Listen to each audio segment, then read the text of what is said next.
नमस्कार मेरी YouTube family, हमशिका voice में आप लोगों का स्वागत है। आज हम लोग सुनते हैं एक नई कहानी। रश्मि का विवाह जगन्नाथ जी ने बहुत ही भव्य तरीके से किया था। अपनी सामर्थ्य के हिसाब से उन्होंने बहुत दिया, कर्ज भी बहुत सिर पे चढ़ गया था। इकलौती बेटी को ससुराल वाले ज्यादा ना सुनाए, इसके लिए उन्होंने ये सब किया था। बेटी ने कितना कहा, पापा मुझे अपने पैरों पे खड़ा होना है, पर बीवी अक्सर बीमार रहा करती थी, तो उन्होंने सोचा चलो बीवी की बात मान लेते हैं, वरना बेटियां तो इतनी प्यारी होती हैं कि उन्हें कौन विदा करना चाहता है। पर यही रीत है, राजा जनक को भी बेटी विदा करनी पड़ी थी, तो हम कैसे बेटी को रख सकते हैं। अपनी हैसियत के हिसाब से जगन्नाथ जी ने बहुत देन लेन किया था, लेकिन बेटी की सास का चेहरा देख के लग नहीं रहा था कि वो खुश है। रश्मि की माँ कह रही थी, हाय मेरा दिल बैठा जा रहा है, जाने कैसे लोग हैं। फूल सी बेटी दे दी, फिर भी चेहरे कैसे बना रखे हैं, जाने कैसे रखेंगे मेरी बेटी को। विदाई के बाद रात आंखों में ही कटी। राजेश रश्मि का भाई पगफेरों की रस्म के लिए रश्मि को लेने गया।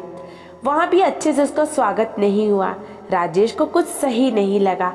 अब रश्मि मायके में थी, अपने घर में, जिसमें उसने पहली बार आंखें खोली, चलना सीखा, सपने देखे। बचपन से यही तो सुनती आई थी कि तुम्हें पराए घर जाना है। उधर ससुराल में सबने कहा अब यही तुम्हारा घर है, लेकिन अपना सा क्यों नहीं था ये घर। माँ के आंचल के महक क्यों नहीं है यहाँ। ऐसे ही सवाल रश्मि के अंतर मन में चल रहे थे, पर जवाब किससे मांगे। विवाह के बाद पहली बार मैके आई बेटी का स्वागत सप्ताह भर चला। सप्ताह भर बेटी को जो पसंद है वो सब किया गया। वापस ससुराल जाते समय पिता ने बेटी को एक अति सुगंधित अगरबत्ती का पूड़ा दिया और कहा, बेटी तुम जब ससुराल में पूजा करोगी तभी अगरबत्ती जरूर जलाना। माँ ने मंद स्वर में कहा, बिटिया प्रथम बार मैके से ससुराल जा रही है तो भला कोई अगरबत्ती जैसी चीज देता है। पिता ने झट से जेब में हाथ डाला और जेब में जितने भी रुपए थे वो सब बेटी को दे दिए। जगन्नाथ जी ने, उनकी पत्नी ने महसूस किया था कि बेटी के चेहरे पे जो रौनक थी वो अब गायब थी। वो एक ही रात में पराई हो चुकी थी, वरना वो एक बर्थडे पार्टी से आती तो पूरी रामायण सुना देती। आज तो ससुराल से आई और फिर भी कुछ नहीं कहा। समझ तो दोनों लोग रहे थे, पर एक दूसरे से नजरें चुरा रहे थे। ससुराल में पहुंचते ही सासू माँ ने बहू का बैग टटोला और पूछा कि तुम्हारे माँ बाप ने विदाई में क्या दिया है। कुछ विशेष न मिलने पर उनकी नजर अगरबत्ती के पूड़े पर पड़ी। क्रोधवश सासू माँ ने मुंह बनाकर बहू को बोला कि कल पूजा में यही अगरबत्ती लगा लेना। सुबह जब बेटी पूजा करने बैठी, अगरबत्ता का पूड़ा खोला तो उसमें से एक चिट्ठी निकली थी। उसमें लिखा था, बेटी यह अगरबत्ती स्वतः जलती है मगर संपूर्ण घर को सुगंधित कर देती है। इतना ही नहीं, आजू बाजू के पूरे वातावरण को भी अपनी महक से सुगंधित व प्रफुल्लित कर देती है।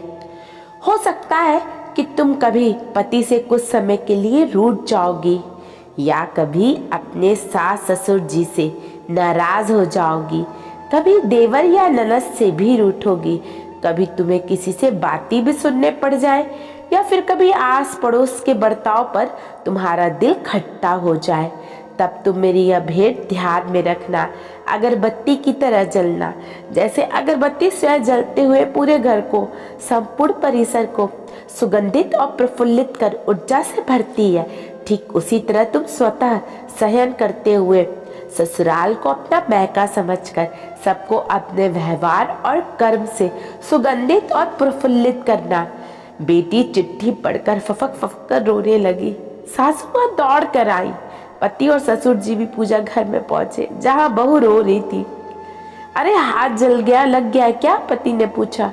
क्या हुआ ये तो बताओ, ससुर जी बोले। सासू माँ आजू बाजू के सामान में कुछ है क्या ये देखने लगी तो उन्हें पिता द्वारा सुंदर अक्षरों में लिखी हुई चिट्ठी नजर आई। चिट्ठी पढ़ते उन्होंने बहू को गले से लगा लिया और चिट्ठी ससुर जी के हाथों में दे दी। चश्मा ना पहने होने की वजह से चिट्ठी बेटे को देकर पढ़ने के लिए कहा। सारी बात समझते ही संपूर्ण घर सदबद हो गया। सासू माँ उच्च स्वर में बोली, अरे ये चिट्ठी फ्रेम करानी है, ये मेरी बहू को मिली है, सबसे अनमोल भेंट है। पूजा घर के बाजू में ही इसका फ्रेम होना चाहिए। और फिर सदैव वो फ्रेम अपने शब्दों से संपूर्ण घर और अगल बगल के वातावरण को अपने अर्थ से महकाता रहा। और अंततः अगरबत्ती का पूरा खत्म होने के बावजूद भी उसकी महक परिवार में बनी रही। क्या आप भी ऐसे संस्कार अपनी बेटी को देना चाहेंगे?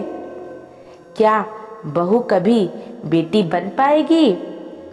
क्या सास कभी माँ बन पाएगी?